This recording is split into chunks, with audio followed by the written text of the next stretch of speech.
день переговоров в Стамбуле. В Украине призывают сменить военное командование страны, а уже осенью армия Лукашенко и Путина может вторгнуться в Украину. Детали сценария. В эфире «Нехта» самые важные и интересные новости к этому часу. Россияне требуют переговоров и хотят воевать дальше. Кого больше, сторонников войны или мира? Обсудим результаты опросов. Путин и Си Цзиньпинь могут сбросить Трампа с шахматной доски его же методами. Что известно о новом плане Китая и РФ? Масштабные протесты в Греции, зарплаты людей зависли на уровне 2011 года. Как митингующие парализовали всю страну. Друзья, доброе утро. Буду рад вашему лайку, подписке и репосту. Вы прекрасно знаете, что для нас это очень важно. Оставляйте также свои комментарии и спасибо вам за обратную связь. Об актуальных и важных событиях прямо сейчас начинаем. День диалога. Российская и американская делегации вновь за столом переговоров. Место встречи символическое – Стамбул. На повестке дня не Украина. В этом уверяют как в Москве, так и в Вашингтоне. Говорят, нашли другой повод для переговоров офлайн на чужбине. 10 апреля делегации США и России встретятся во второй раз в Стамбуле, чтобы попытаться добиться прогресса в дальнейшей стабилизации работы наших двусторонних миссий. Это произойдет в Стамбуле. На повестке дня нет никаких политических вопросов или вопросов безопасности. И Украина абсолютно точно не входит в повестку дня. Эти переговоры сосредоточены исключительно на работе наших посольств, а не на нормализации двусторонних отношений в целом, которая может произойти, как мы уже однажды отмечали, только при наличии мира между Россией и Украиной. В Москве также отрицают то, что на встрече может обсуждаться ситуация в Украине. Однако отмечу, что переговоры проходят за день до 11 апреля. А именно завтра исполняется ровно месяц, как Украина и США предложили России полное прекращение огня на море, суше и в воздухе. Но положительного и утвердительного ответа нет до сих пор, несмотря на то, что Путин заявлял, что готов к такому сценарию событий. Однако обстрелы только усилились. Почему? Этот вопрос мы задали российскому политическому аналитику Ольге Курносовой, которая уже много лет противостоит Кремлю. Это лишний раз подчеркивает, что Москва не хочет никакого мира. И все эти переговоры, иначе я не могу сказать, они лишь демонстрируют тактику затягивания вопроса. То есть они не отказывают Трампу словами, но отказывают ему делами. Проблема в том, что Трамп сейчас ведет войну на столько фронтов, в первую очередь войну торговую, что вполне возможно фокус его внимания сместился от Украины, и он забыл, что он тут уже всем растрепал, что он сейчас тут мир заключит, а от мира мы все дальше и дальше. Есть такое ощущение, понятно, что у нас под это нет доказательств, что Путин Трампу нравится, потому что Путин может делать как диктатор то, что не может делать Трамп, просто потому что у Трампа есть сдержки и противовесы в лице суда, в лице Конгресса и Сената, а у Путина их нет. Отмечу, что в РФ при этом регулярно обвиняют Украину в том, что та бьет по энергетическим объектам России. Вопреки собственным же заявлениям о поддержке согласованного 18 марта президентами России и США 30-дневного моратория на обстрел объектов энергетики, киевский режим продолжает цинично наносить ежедневные удары по энергетической инфраструктуре России. При этом российская сторона строго соблюдает запрет на атаки. В период с 4 по 7 апреля ВСУ 32 раза атаковали объекты энергетики в российских регионах. Свою вину при этом Россия отрицает и утверждает, что приказ Путина исполняется. В то же время Украина ежедневно документирует нарушения со стороны России. Такие вещдоки отправляются напрямую в США. В Вашингтоне, напомню, признали, что обещанной тишины в небе нет. Наша команда существует благодаря вам. Поддержите ее, чтобы мы могли продолжать нашу работу. Далеко не штиль, а точнее настоящая буря сейчас между США и Китаем. Война началась, Вашингтон атаковал первым, Пекин ответил. В ход идут не снаряды или дальнобойные ракеты, а рекордные пошлины. Пошлины Америки для Китая 9 апреля выросли до 104%, а с 10 апреля Китай также добавил 50% и довел общий размер пошлин для товаров из Штатов до 84%. Такой шаг последовал после того, как в КНР заявили, готовы бороться до конца. Американская сторона продолжает оказывать сильное давление на Китай, вводя тарифы без разбора. Китай решительно выступает против такого высокомерного и издевательского поведения и никогда с ним не смирится.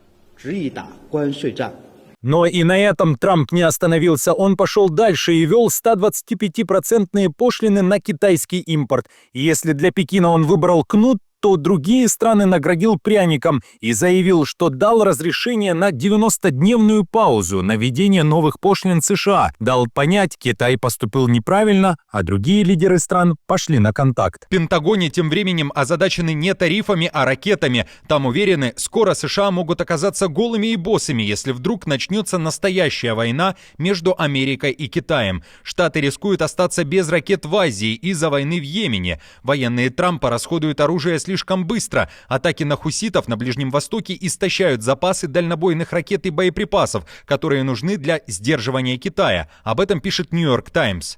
Высокопоставленный чиновник обороны сообщил помощникам Конгресса, что Пентагон теперь рискует столкнуться с реальными оперативными проблемами в случае начала любого конфликта в Азии. В ответ на вопрос о том, могут ли военные планы США в Тихом океане пострадать из-за нехватки боеприпасов, представитель командующего Тихоокеанским флотом, адмирала Папара, похоже, попытался преуменьшить опасения.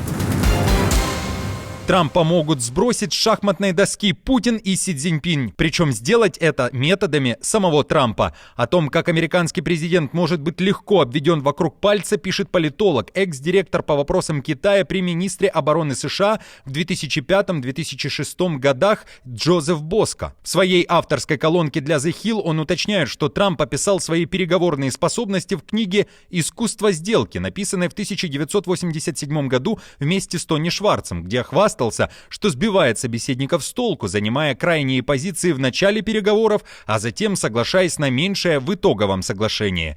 Боско при этом считает, что Путин ведет свою игру. Он якобы принимает предложение Трампа о мире, но без сроков и деталей. На деле продолжает атаковать украинские города, захватывает новые территории и выдвигает все новые требования. При этом Си Цзиньпин внимательно следит за этим спектаклем, и пока Трамп договаривается с Путиным, Китай уже проводит угрожающие учения у Тайваня. Теперь его путь к захвату Тайваня, по крайней мере поэтапно, стал более очевидным. Сначала ему нужно продолжить убеждать Трампа, что его подобострастная лесть взаимна, одновременно усиливая кампанию дезинформации об истории и происхождении тайваньского вопроса, особенно включая дипломатические уловки, проведенные Ричардом Никсоном и Генри Киссинджером.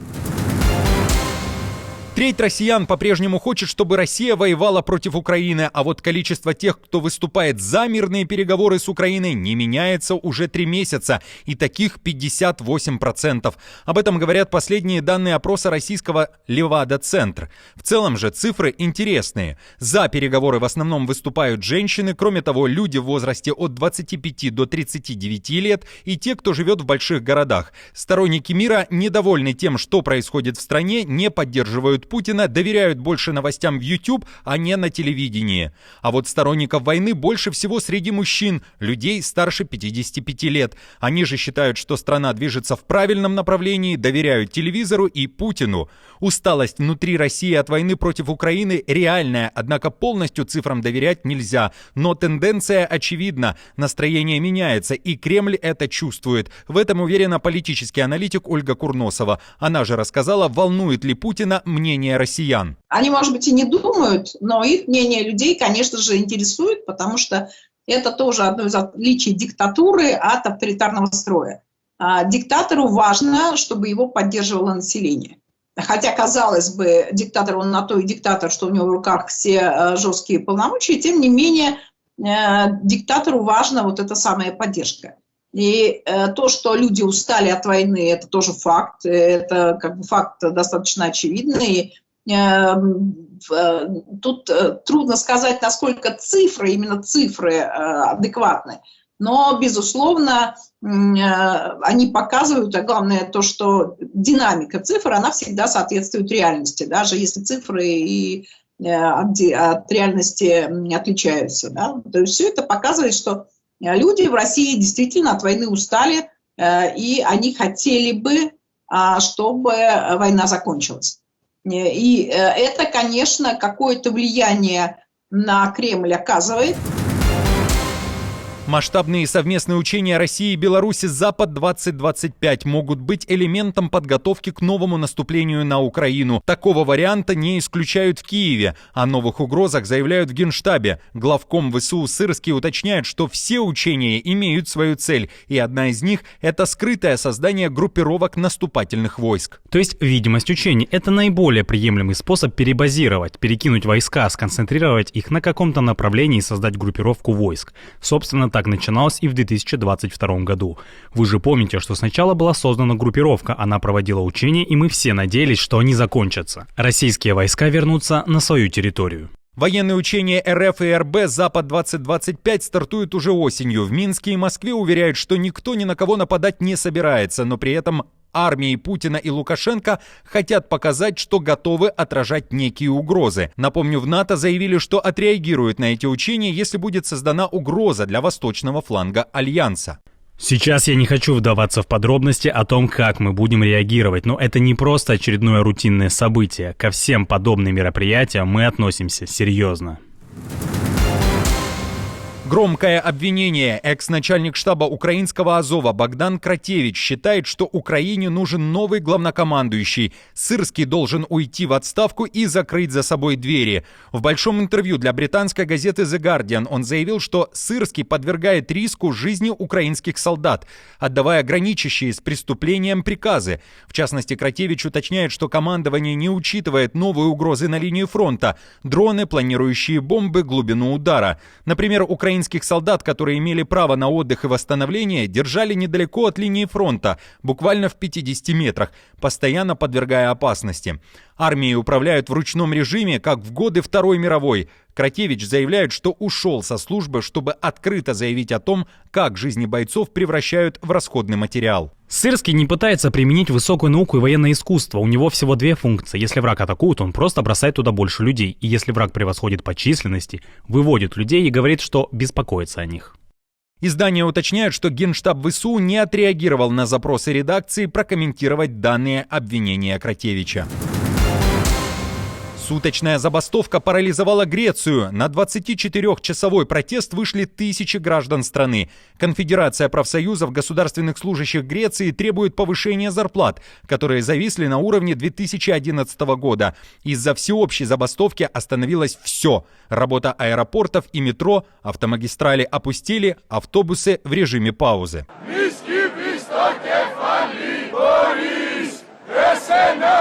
Кроме повышения зарплат, протестующие требовали также вернуть бонусы, отмененные после кризиса. Средняя зарплата в Греции сегодня ниже, чем в 2010 году, а по покупательной способности одна из самых низких в ЕС. Даже несмотря на экономический рост, люди тонут в расходах на еду, свет и жилье. Наши зарплаты остаются на уровне 2011 года, без рождественских и пасхальных бонусов, а иногда и без надлежащих трудовых прав. Я работаю на постоянной основе, но наши коллеги-заместители не имеют тех же прав или оплачиваемых отпусков. Представьте, что работающая мать не может взять отпуск, чтобы воспитывать своего ребенка. Друзья, на этом все. Не забудьте оставить свой комментарий и лайк. Мы же с командой продолжаем следить за самыми важными новостями. Оперативную информацию от Нехта ищите в телеграм-каналах или на платформе X. Спасибо вам за доверие и то, что остаетесь с нами. До новых встреч и хороших вам новостей.